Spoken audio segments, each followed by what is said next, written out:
claimed responsibility for the attack.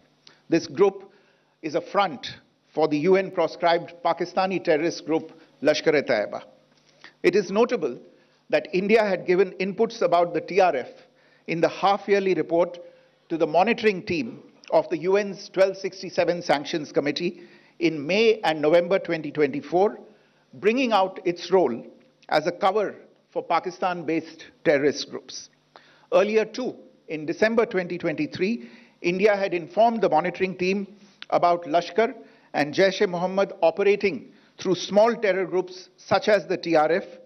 Pakistan's pressure to remove references to TRF in the April 25 UN Security Council press statement is notable in this regard. Investigations into the Pahalgam terror attack have brought out the communication notes of terrorists in and to Pakistan. The claims made by the Resistance Front and their reposting by known social media handles of the Lashkar-e-Taiba speak for themselves.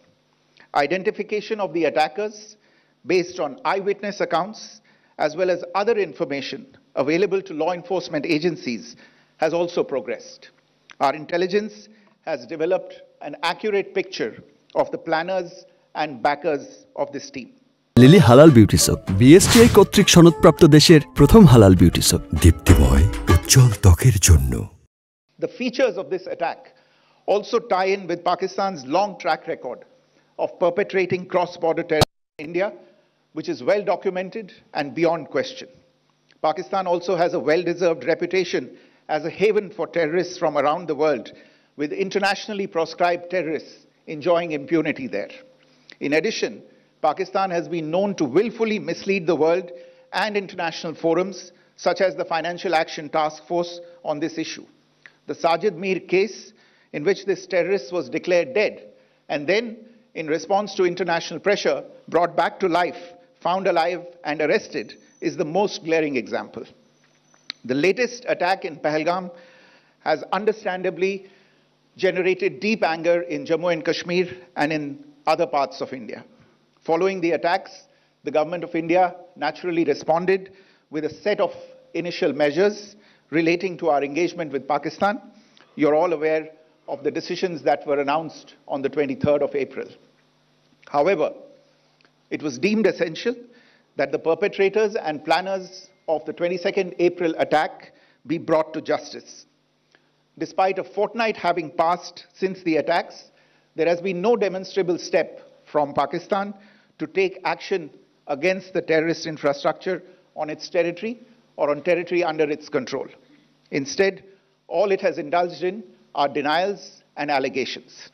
Our intelligence monitoring of Pakistan-based terrorist modules indicated that further attacks against India were impending. There was thus a compulsion both to deter and to preempt. Earlier this morning, as you would be aware, India exercised its right to respond and preempt as well as deter more such cross-border attacks. These actions were measured, non-escalatory, proportionate, and responsible. They focused on dismantling the terrorist infrastructure and disabling terrorists likely to be sent across to India. You would also recall that the Security Council on 25th April 2025 had issued a press statement on the Pahalgam terror attack, underlining, and I quote, the need to hold perpetrators, organizers, financiers, and sponsors of this reprehensible act of terrorism accountable and bring them to justice, unquote. India's latest actions should be seen in this context.